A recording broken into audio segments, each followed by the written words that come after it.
तो भाइयों, जैसा कि मैंने आपको पहले ही बता दिया था ऑडियो के माध्यम से, तो ये राहुल गुर्जर की ऑडियो का दूसरा पार्ट है। आप सुन लीजिएगा, ठीक है ना। मैं आपको सुनवा देता हूँ जहाँ से पहली वीडियो ख़त्म करी थी, उसके बाद का अगला पार्ट ये है। यानी कि बहुत से ऐसे समझदार लोगों ने हमें समझाने की भी कोशिश करी कि तुम्हारी रिट खारिज होगी। यानी कि मैं तुम्हें एक बात और बता दूं, नोट ज्वाइनिंग वाली जो एसएलपी डाली गई उसमें पता नहीं 28 तो हम शुरुआत में डाले गए थे, और प्लस बाद में जो है पता नहीं कितने लड़कों की लिस्ट तैयार करी गई,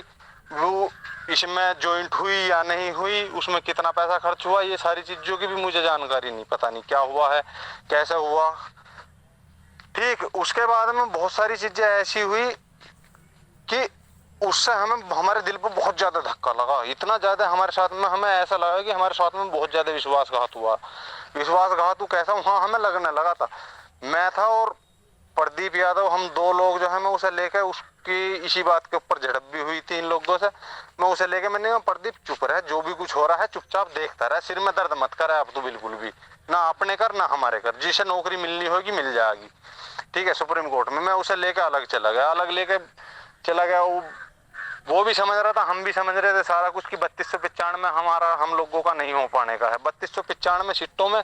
उनमें कैसे हो जाएगा कि उसमें जबकि वाइटनर ऐड होगा, वाइटनर कितना है ये किसी को पता ही नहीं था। लोग सोच रहे थे कि 300-400 है, 300-400 वाइटनर अगर मिलेंगी सीटें तो 3295 सीटें मिलेंगी,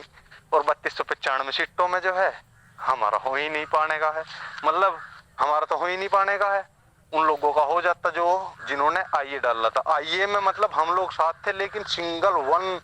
नेम से वो आईए डाला गया था, उसमें ओल्ड मेडिकल अकेला उपेंद्र तोमर शामिल था, जो आईए सौरभ यादव की एसएलपी में कनेक्ट करा गया था वाइटनर वाले की में, हमारी आंखों के सामने। समझ में आ गया आप लोगों के,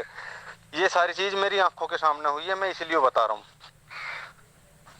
तो उस आईए के बलबूते जो फ्रेश कैंडिडेट थे उनका क्या मामला था, वो आईए कनेक्ट क्यों कराया गया था। उपेंद्र तोमर ने हाई कोर्ट में लड़के कैरी फॉरवर्ड की 2312 सीटें का ऑर्डर कराया था,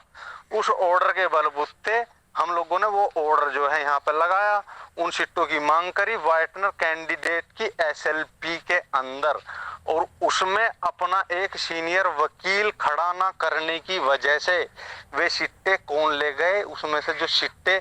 फ्रेश कैंडिडेट को मिलनी थी, मेरे भाई 305.95 वाला हर कैंडिडेट आज नौकरी करता हुआ होता, उन सब भाइयों की सीटों पे जो है 1200-1300 लड़के जो है वाइटनर कैंडिडेट नौकरी कर रहे हैं, वे लड़ रहे थे भाई, उनकी एसएलपी पे गए हो तो सीधी सी बात है उसका तो देना पड़ेगा आप लोगों को, तो आप लोगों ने दे दिया, ठीक है, कहानी खत्म हो जाती है। अब वही मुद्दा इन गर्ल्स के साथ में होने वाला है, मैं आप लोगों को बता दूं 375 जो गर्ल्स हैं, आप लोगों की सिर्फ 375 सीटें ही बची हुई हैं। आप लोगों से मैं बता दूं, अगर इनों पे आपकी सीटों पे कोई भी वाइटनर गर्ल अगर आ जाती है तो आप नौकरी से वंचित रह जाओगे, आप लोगों को मैं इस बात से बता दे रहा हूं। तो आप लोग कृपया करके इतना जरूर दिमाग में डाल लें कि आप लोग किसी के साथ में ना ही तो भरोसा करें, ना ही कोई ऐसा कदम उठावें। सारे लोग एक साथ होकर, एकजुट होकर, सही तरीके से, सही गाइडेंस में, उन लोगों की गाइडेंस में जो इस भर्ती को, अब सही बता रहा हूं मैं, लीड कर रहे हैं जो लोग। मैं ये नहीं कह रहा हूं कि तुम लोग उनको सपोर्ट करने लगो या उनके साथ में आ जाओ या उनके साथ में रहो, ऐसा कुछ नहीं कह रहा हूं मैं। एक ऐसे गाइडेंस के साथ में आप लोग उन सीटों को अपनी ऊपर अपना कब्जा रख सकते हो, सही बता रहा हूं मैं आप लोगों को। नहीं तो तुम उन सीटों को दे दोगे और उन सीटों को देने के बाद में आपके पास में कुछ नहीं बचेगा हाथ हिलाने के सिवा। ज्यादा लंबी ऑडियो हो जाएगी, इससे ज्यादा लंबी ऑडियो बनाने की कोशिश नहीं करूंगा, पर बस इतना बताने की कोशिश करूंगा आप लोगों को कि आप लोगों की सपोर्ट की जरूरत है सभी की, ठीक है। ये सपोर्ट के लिए ही ऑडियो बनाई है, इन सारी चीजों को बताने का मकसद ये था कि हुआ क्या है इस भर्ती के अंदर, और आप लोगों को समझाने के लिए सिर्फ इतना ही काफी है जो मैं आप बताने वाला हूँ।